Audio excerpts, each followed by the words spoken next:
Muy bien, bueno, seguimos.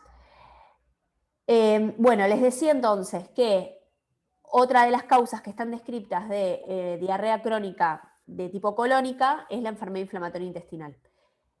La enfermedad inflamatoria intestinal se produce en pacientes, en general adolescentes, y se acompaña de dolor abdominal recurrente, distensión abdominal, pérdida de apetito y pérdida de peso. Como estos pacientes en general, además, bueno, pueden tener manifestaciones en otros órganos y sistemas.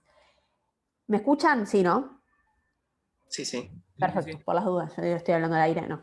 Bueno, estos pacientes en general, esto es una enfermedad autoinmune y suele tener muchos meses de evolución, empieza en forma insidiosa y para el momento del diagnóstico los pacientes suelen tener ya retraso de la talla y suelen también presentar anemia. Estas causas, como yo les había dicho, se pierden proteínas en la materia fecal, pero en algunos casos, cuando la pérdida es muy abundante, lo que se genera es la enteropatía perdedora de proteínas. ¿Está bien? Y en estos casos, la enteropatía perdedora de proteínas se genera por procesos inflamatorios en la mucosa. Bien. Otras de las causas que están descritas son la linfangiectasia primaria y la linfangiectasia secundaria, que no son más frecuentes que las otras, estas son bastante menos frecuentes. La linfangiectasia primaria es una enfermedad que es congénita, que se produce desde el nacimiento y lo que se produce es aumento de los lípidos cualquier cosa les dije, perdón, que se genera aumento de la linfa y este aumento de la alteración linfática lo que hace es obstruir el sistema linfático de la mucosa intestinal y hace que se exuden proteínas. Es raro, existe, pero es raro. Y la linfangiectasia secundaria se produce exactamente lo mismo, pero secundario a otra enfermedad. Por ejemplo, un fallo cardíaco congénito, que en pediatría es raro, porque en general no suele, o sea, suele estar en estadios más avanzados, pericarditis constrictiva, linfomas, tuberculosis o neuroblastoma. Acá lo que se genera es eso, la alteración linfática hace que se exuden proteínas y esta exudación de las proteínas hace que se pierdan. Si la pérdida de proteínas es poca, solamente el paciente puede tener hipoglucemia, pero no va a tener manifestaciones como edemas. En el caso de que la pérdida de proteínas sea muy abundante, sí se acompaña de edemas y de una hipoglucemia menor a 3 seguro. Bueno, ¿hasta acá me siguieron? Bien. Sí, sí. Sí, sí, sí. Van a ver que también están descritas las causas según el grupo de edad. No es lo mismo ser un adolescente que ser un bebé y tener diarrea. Van a encontrar un montón de cuadros. Yo les puse este porque me gustó, pero hay un montón. En menores de 6 meses está descrito entonces el déficit congénito de las disacaridasas, la fibrosis quística o las alergias alimentarias, como por ejemplo la alergia a la proteína leche vaca. En pacientes de 6 meses a 5 años, la diarrea puede ser crónica inespecífica, que es la que habíamos dicho. Siempre hay que descartar que no sea producida por una dieta inadecuada. Pueden ser parasitosis, enfermedad celíaca, alergia alimentaria o fibrosis quística. Y en pacientes más grandes, de nuevo aparecen las parasitosis, la enfermedad inflamatoria intestinal, la intolerancia a la lactosa, esta era la que habíamos dicho de forma tardía, o la secundaria, enfermedad celíaca o el síndrome de intestino irritable, como manifestación de diarrea funcional. Bueno, en un paciente entonces que consulta por diarrea crónica, lo más importante es hacer una anamnesis adecuada. Hay que ver cuándo empezó la diarrea, porque no es lo mismo que el paciente haya tenido diarrea toda su vida que haya empezado con la diarrea hace un mes. Siempre hay que ver cómo se alimenta para descartar que esto no sea, en vez de una diarrea crónica, una mala alimentación.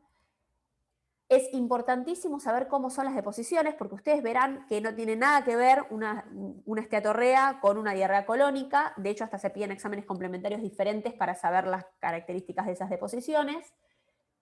Hay que ver si el paciente tiene o no tiene antecedentes patológicos, porque, por ejemplo, si fuese una fibrosis quística, o si el paciente consulta, por ejemplo, por esteatorrea, es importantísimo saber si tuvo, por ejemplo, enfermedades respiratorias previas, o, por ejemplo, si es una enfermedad inflamatoria intestinal, si tuvo dolores en las articulaciones, fiebre de origen desconocido, alteraciones en la mucosa oral.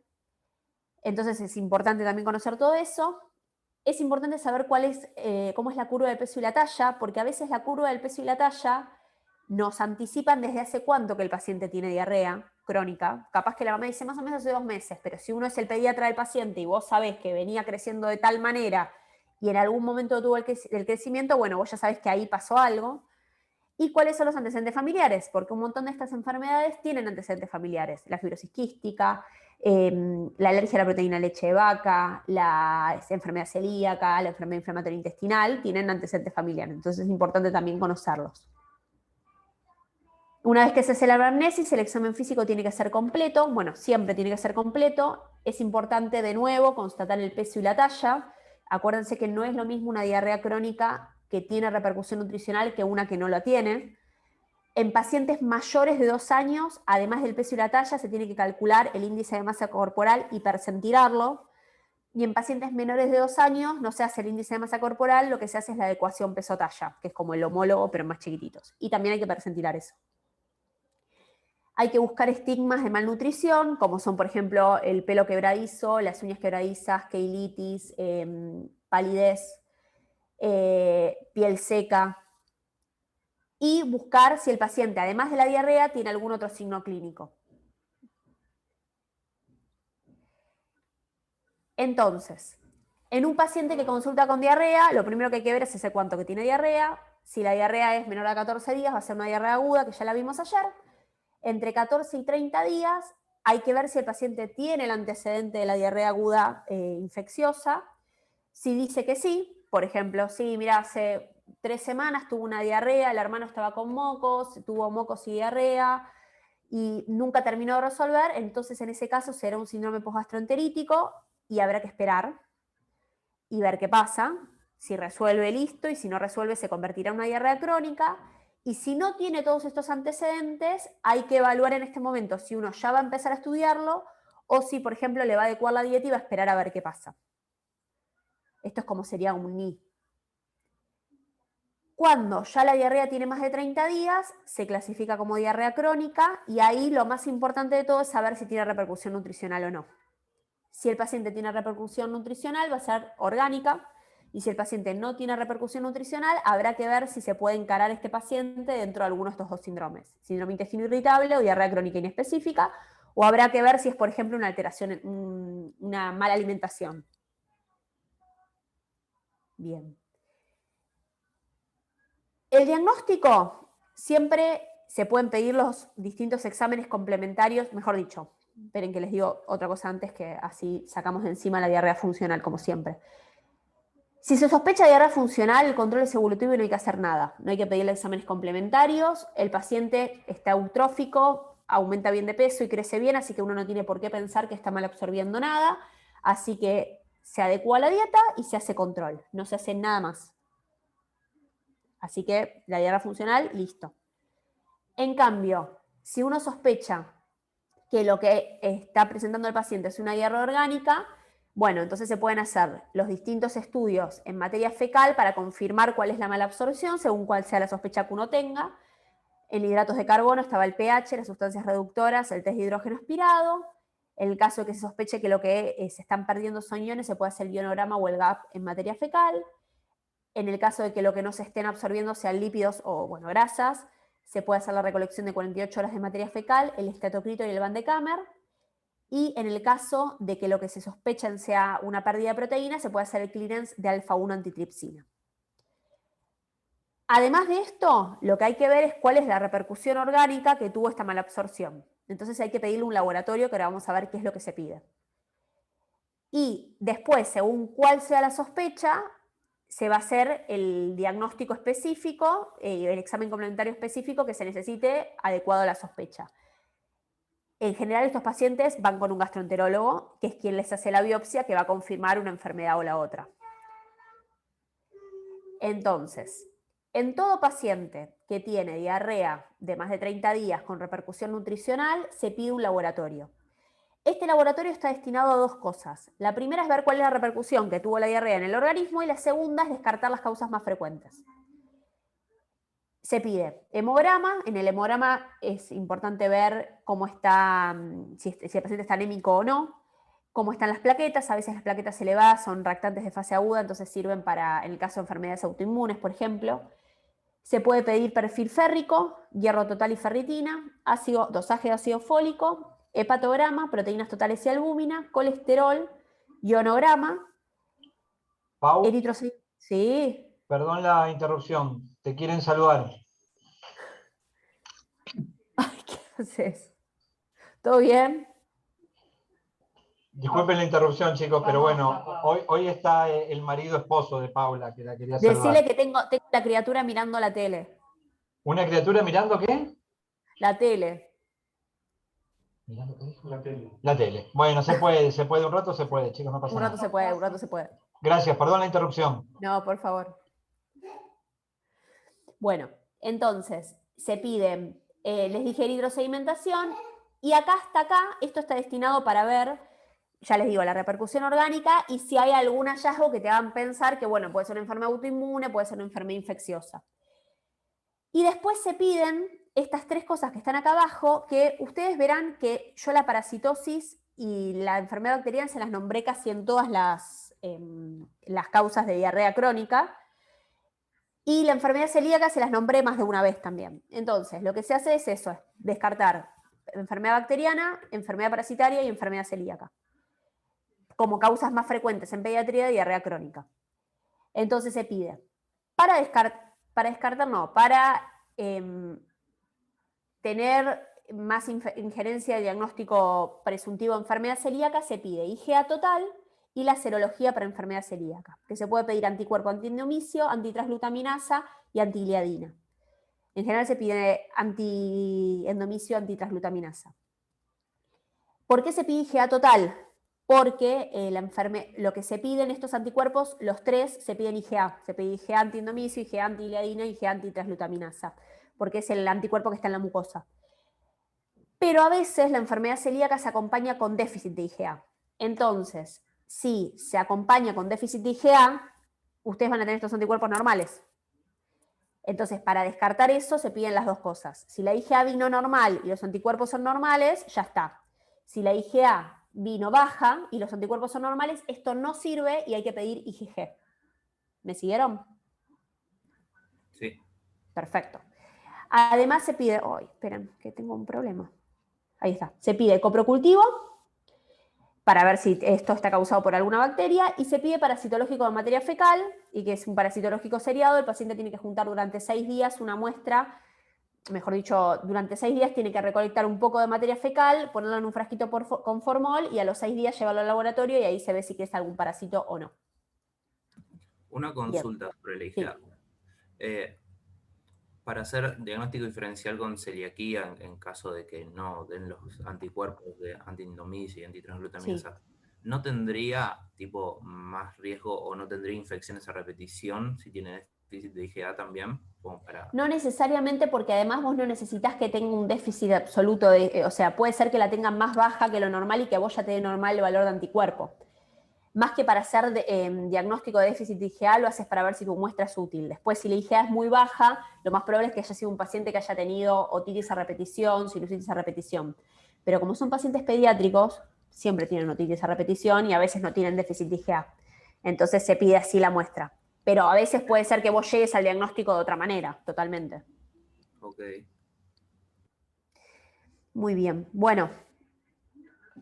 Perfecto. Entonces hasta ahí, acuérdense, diagnóstico de diarrea funcional, clínico no se hace nada. Diagnóstico de diarrea orgánica, ante la sospecha, se pueden pedir los exámenes complementarios para confirmar que esa materia fecal esté perdiendo lo que uno sospecha que está perdiendo.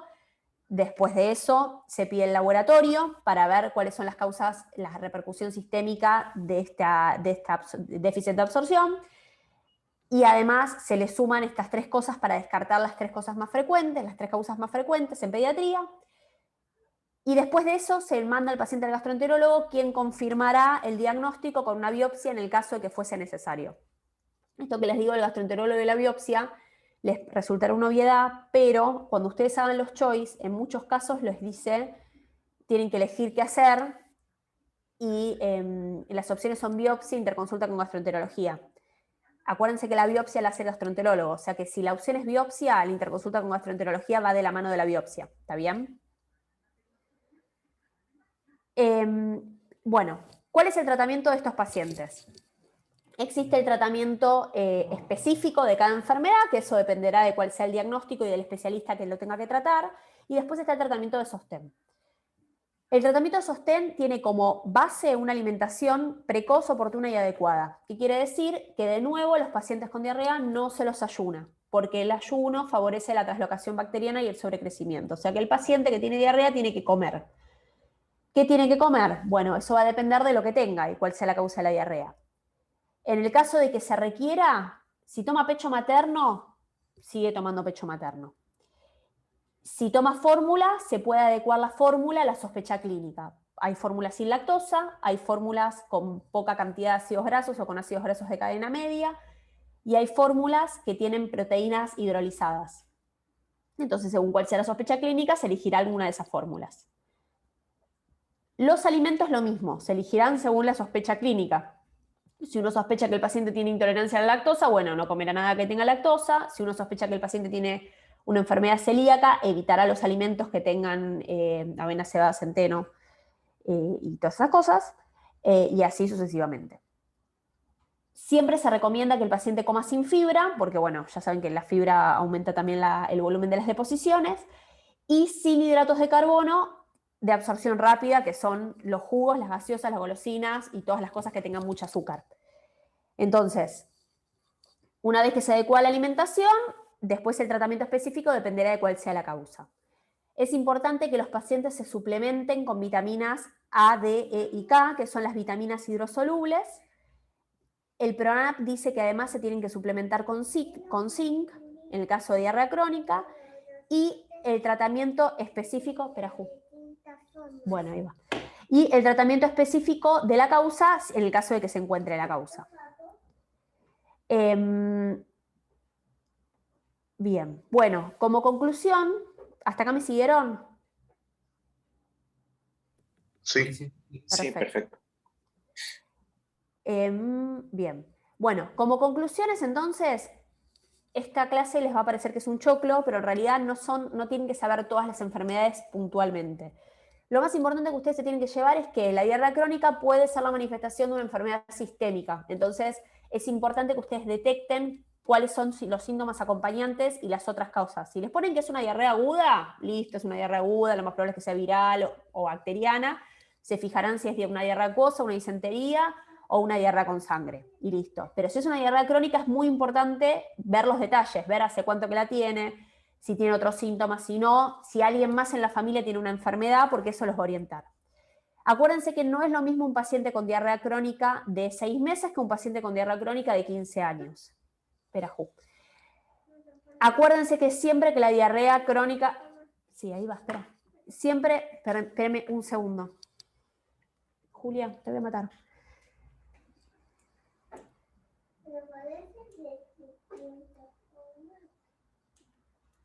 Espera. Bueno, si hay repercusión nutricional, hay que sospechar causa orgánica y siempre las características de las deposiciones orientan al diagnóstico presuntivo. Siempre. Espérenme un segundo porque no me va a dejar. Esperen, ¿eh? Ya terminamos.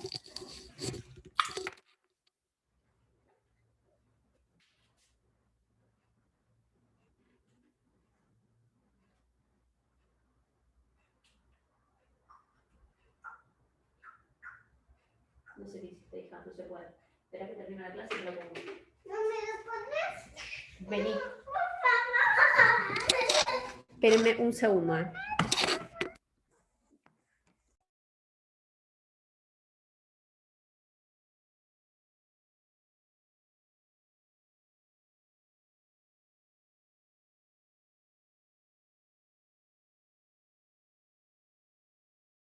Bien, bueno. Espérenme un segundo, perdón.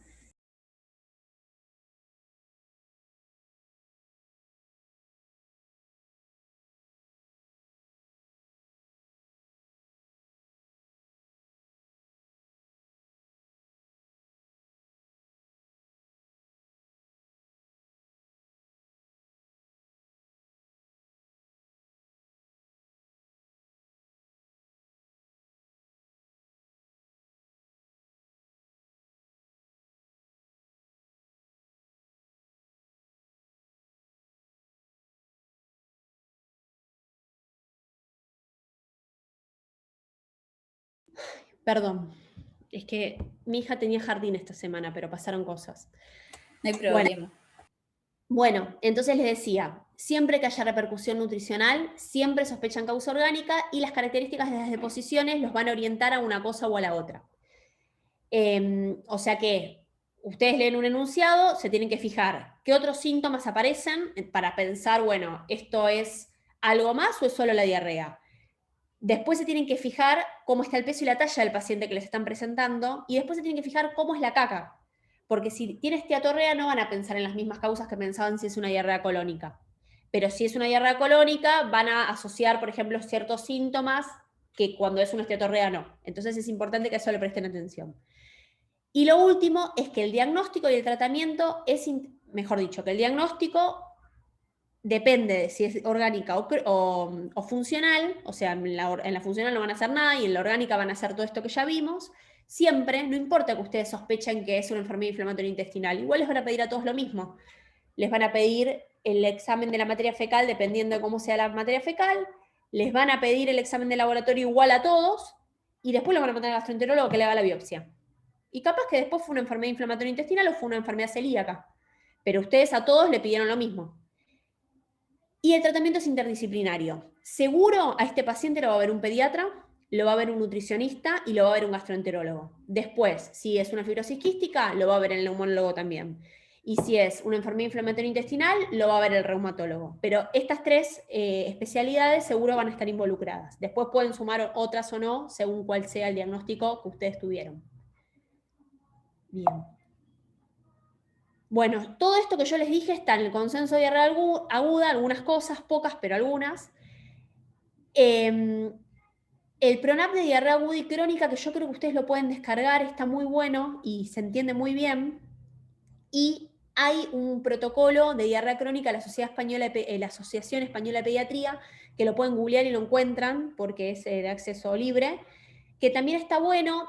Van a ver que dice como todas las enfermedades por separado. No es necesario que las sepan, pero capaz que les sirve para ordenarse. Bueno, y no mucho más. ¿Tienen alguna pregunta? Todo esto de las diarreas, por ejemplo, en las funcionales, puede abarcar hasta adolescentes. Sí. Y en De hecho, ese caso, la diarrea funcional, ¿cómo se llama? Me sale enfermedad inflamatoria intestinal. ¿intestino irritable? El síndrome intestino no me salía. El síndrome intestino irritable es más frecuente en adolescentes y en adultos. Es la misma enfermedad que tienen los adultos. Son personas con personalidad tipo A, se asocia tipo a momentos de estrés. ¿Hay que hacer interconsulta con salud mental en ese caso? No, en pediatría en general no, salvo que sea algo muy causa-efecto con algo, pero se dan pautas que el paciente se alimenta bien y no mucho más que eso. Pero sí, es más probable que eso le pase a nenes más grandes, a adolescentes, ya te digo, mayores de 10 años. Perfecto. Y otra cosa quería preguntar sobre la nutrición, que creo que es algo que pasa en muchísimas familias, es que ven a un nene o una nena capaz 5 o 6 años, no sé si tan chiquitos, que les dan arroz con queso para decir, bueno, te seco el vientre, como dicen las abuelas. Dentro de la indicación de alimentos que dice hidratos de carbono simples, ¿entraría esto como alimentación adecuada? Es que en realidad lo que se dice ahora es que el paciente coma lo que come habitualmente, pero que evite esos alimentos. O sea, come arroz con queso, lo puede comer el arroz con queso. Lo que no puede comer es las golosinas, las galletitas y las cosas que tengan mucha fibra. Pero no se modifica la dieta. Genial. Salvo que sea la causa de la diarrea, ¿no? No, obvio. Perfecto, gracias. No, por favor. ¿Tiene alguna otra pregunta? ¿No? Bueno, disculpen las interrupciones. Casi sale perfecto, pero bueno. Cualquier cosa nos preguntan. Y bueno, mucha Dale, suerte. gracias. No pasa Perfecto, nada.